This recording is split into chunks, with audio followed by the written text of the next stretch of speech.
Hey everybody, I'm just Q, and I'm back with some more Eternal Evolution. Now today for our new hero spotlight, we are looking at Rickert, a new assassin with single target burst damage. So let's go ahead and jump into this, but just as a pre-video kind of update, I did record this once before, but I was sick, so I just wanted to go ahead and re-record it, so I'm hoping it's as good as I did it the first time.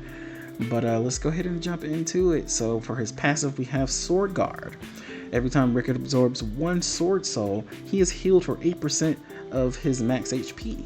When Rickert receives a fatal injury, he becomes immune to all damage, teleports to a random assassin ally, including himself, then absorbs all their Sword Souls. This effect can trigger 2 times per battle. So if we're talking through this, let's go ahead and add in the talent effect to it. When fatal injury is prevented, the cooldown of Falling Vanguard is refreshed. So that's cooldown of another skill, we'll get to it.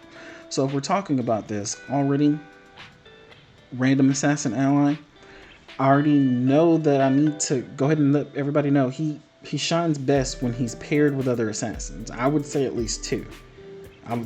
Now, there's been talk on Discord, on YouTube, I mean any forum where honestly we're talking about EE and or Eternal Evolution, and essentially we're talking about like a full assassin team.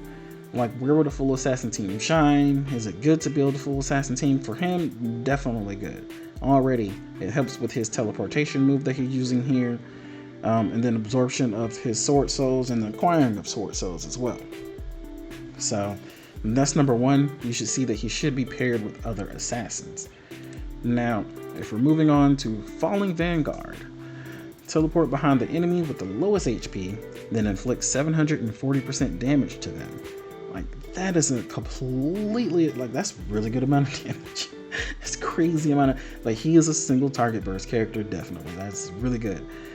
Talent effect, the crit damage of this skill is increased by 20%. Oh my goodness. So if you're building crit chance and you're building crit damage, if you get really lucky with a lot of those good god rolls, like, it's going to be something that people are really going to be like stressing for, because like if you think about this, you use this kind of skill and you use certain techniques with it, and say someone teleports behind someone crucial in PvP and they just demolish them. Like, that can turn the tide of battle. Like, this kind of character, even if you're, say, I don't want to say free to play because that might be stretching the truth a bit, or stretching kind of what is possible a bit.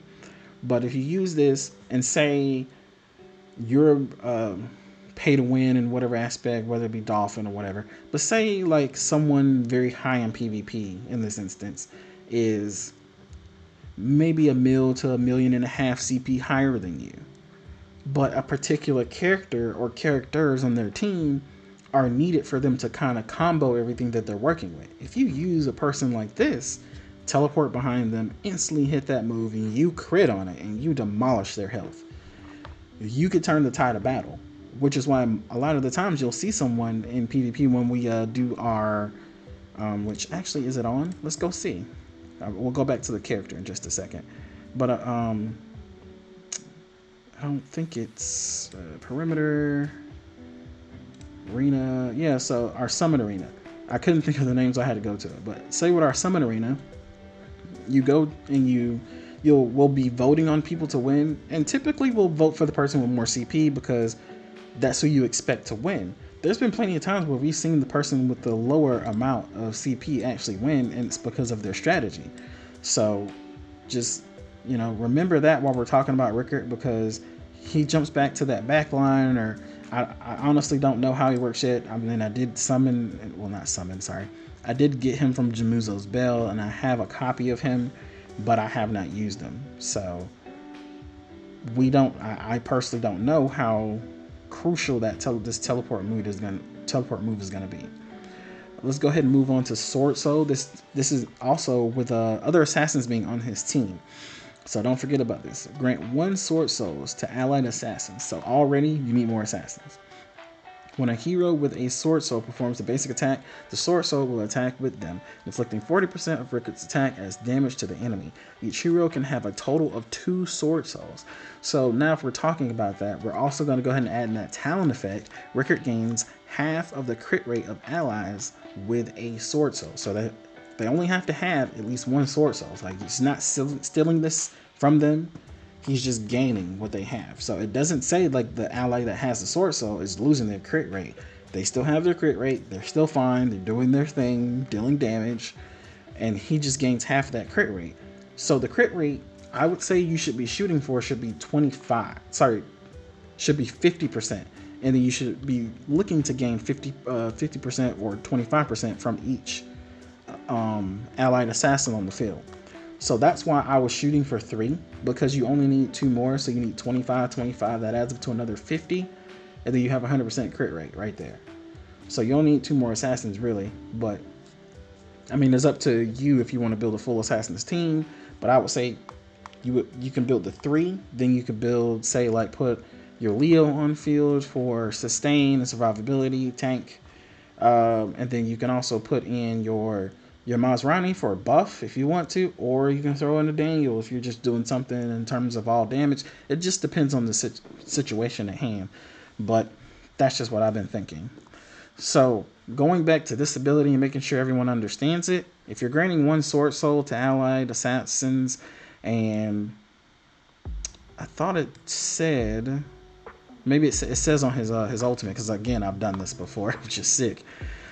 Each hero can have a total of 2 sword souls, so you can have at max 10 sword souls on field. So there you go. That's just the total amount of sword souls out and available. But you want to have those extra assassins. It's very useful. Now we're going to talk about Soul Strike. Flash behind the enemy, inflicting 4 instances of slash damage. Each slash inflicts 320% of attack as damage.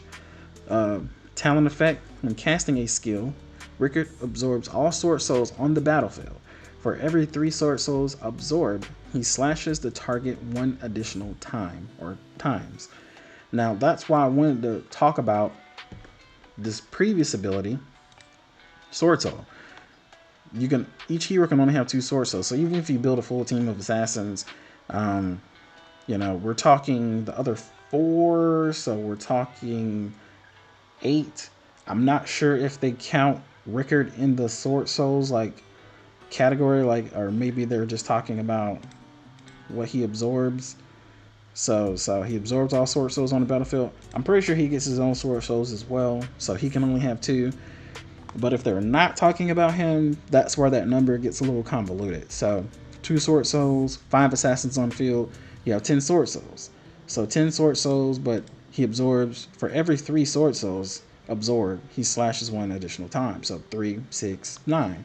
So if it is counting him, he can slash up to 3 more times. But if it's not counting him, he can only slash up to 2 more times. So that'd be 6 or 7. So that's where, me not having used him, I don't know if it counts him for the sword souls absorbed and everything like that. But either way, you're getting 2 extra times, so that's 2 extra instances of 320% of attack as damage. That's a really good amount of damage, and you should be building him crit with crit damage. Obviously some good attack in there as well, because you critting is going to be going and scaling off of your attack. So I personally think he's very good. His single target damage looks very, very promising. It just seems as though he needs to be teamed up with assassins to really benefit from his kit. He's a team player. So that is my new hero spotlight on Rickert. I don't know if anyone actually played to summon for him, but if you did summon for him, I would love to know. Tell me down below, how many copies did you get? Did you get them all the way up to Immortal already? If you're actually going to be summoning for Leo, because that Leo banner is here now. I'm curious. I'm just getting back, after being sick. So how's everybody doing? But thank you for joining this new hero spotlight. I hope you all enjoyed the video, and when you're here, remember, stay happy always. I will see you girls and guys in the next video. Peace.